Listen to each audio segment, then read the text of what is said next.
Zdaj, če gremo tukaj, tale je ni bil zasežen, ta je od kolegov iz Brusla, to je blago iz tibetanske antilope, kar je samo tukaj pod vratom. Strižejo te antilope, se zadržujejo zelo same, niso v tropu, in če hočejo tele pridelovalci dobiti, oni morajo postreliti te antilope, da brijo in naredijo tole. In tale kos blaga zdaj tukaj bi na črnem trgu približno stal 20 000 evrov. Tak kos blaga. Je pa zelo tak mehak, toput, zračen, res kvalitetno blago bi rekel. Volk je pristal na Brniku čisto zaradi smole tega lovca, ki je šel dol ubit. Bosna ni podpisnica CITES konvencije in Bosna je dala dovoljenje, da ta lovec tega volka izvoz iz Bosne, ampak ker pa Evropska unija zahteva za to uvoz tega volka CITES dovoljenje, Bosna ga ni mogla izdati, on ga ni imel, pač je pristal na Brniku. Je pa tudi zaščiten z CITES konvencijo, je na prilogi B.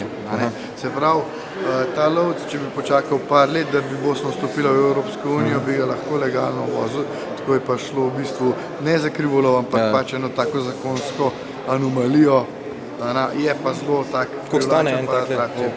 Žal pa to ne znam povedati. Vem, da je tole, da smo ga ustrojili, je bilo kar drago. Ni bilo tako poceni. To je školjka velikanka, to so te male školjke, ki lahko zrasejo. Ta školjka lahko zraste še tudi precej večja, predvsem kar je morskih izdelkov izhajajo iz Indonezije.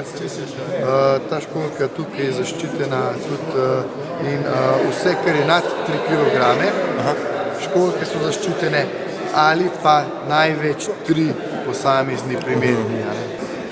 Potem imamo tukaj nilske krokodile, preparirane, tukaj je prepariran krokodil, tukaj imamo nek izdelk, pa tukaj je še ena torbica iz nilskega krokodila, tudi zaščitena, tukaj gre najverjetneje za krivolov, kajti profesionalni ustvari ne delajo iz takih torbic, pa to tudi brez dovoljenj in so zelo zaščiteni ti krokodili. Koliko bi pa dali za tako torbico? Žal, to pa ne bi vedel točno, tudi približno ne vem.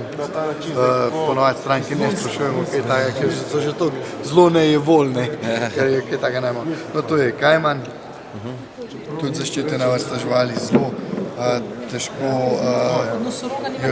oziroma skoraj nemogoče jih vzgajati v mišču, sploh ne rastejo. To je prepariran majhen mladič, to je majhen večji lubanja, tudi malo polakirana. Potem imamo tukaj lupino želve. Želve je zanimiv, da ta potnik je tole želvo, je imel tudi okle nilskega kona, je zavestno to hotel prešvercati. Tukaj so steklenice, ki vsebujejo neko vino ali žganje, noter so pa tukaj vidite zeleno drevesno kačo, tukaj noter zgleda ta kača v ozadju kot kobra, pa če pogledamo zadaj, nima očal, se pravi, to je čist navadni goš, ampak da bolj atraktivno zgleda, stisnejo pri izvajalci vrat in ostane tako. Tukaj je še škorpion, vse tukaj je zaščitene, samo ta goš, zato se ga pač ne sme. Tukaj imamo del rep, to je samo rep pitona,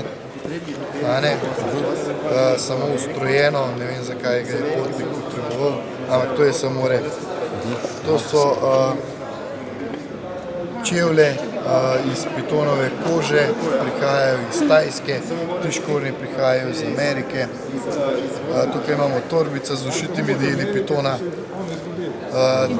Tukaj imamo potlej še eno torbico iz kajmana, ta je malo bolj strokovno delana, tukaj pa mislim, da še je cena gor, čeprav jaz ne vem, koliko je to v našem denarju.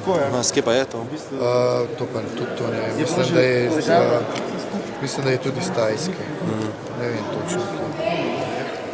Potem imamo tukaj slonovino, tukaj nekakšna vaza ali tako, ogrlica, uhani, zapestnica, slonovina zelo zaščitena.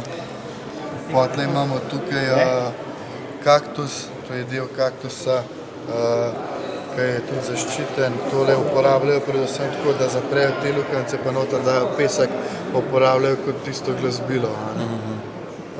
Tukaj so tudi izdelki iz kaktusa, tudi zaščiteni. No, potlej na koncu imamo pa še izdelki iz tradicionalne azijske medicine. To so navadni obliži, pa kakšne gaze, pa take stvari. In te izdelki vsebujejo zmlete leopardje kosti, pa izvlečke mušusa, spolnih žlez mušusa, ki so pa tudi zaščiteni. Kakšnega tigrovega penisa pa ni zdrobljenega? Ne, tukaj ne. Zanimivo pri teh izdelkih je, da kar piše na deklaraciji, se tretira, da je to res uporabljeno v tem izdelku in to sploh ne testiramo izdelka, ampak pač deklaracijo preberemo, vidimo, da je to in pač je zaščitene. Dele uporablja samo del izdelka, da je zaščiten, se tretira, kot da je cel izdelek zaščiten. Kakšne so pa kazni? Kazni so zelo različne. Recimo za slonovino? Za slonovino smo napisali kazensko ovadbo, tako da kazni so za trgovino, ki so na A listi CITES, so zagrožene tudi do 5 let zapora. Imeli smo primer, ki smo že napisali recimo kazensko ovadbo, pa je potlej sodišče odstopilo kazenski pregon s tem, da je recimo potnik nakazal okrog 3000 evrov v dobrodelne namene. Ko je pa niso to potrdilo, da je nakazal dobrodelne namene, so pač odstopili od pregona. Ampak s tem, ker smo pa sprejeli nov zakon, malo strožji, pa po novem sodišče ne more več odstopati od kazenskega pregona, tako da bojo v bodoče kazni še hujše.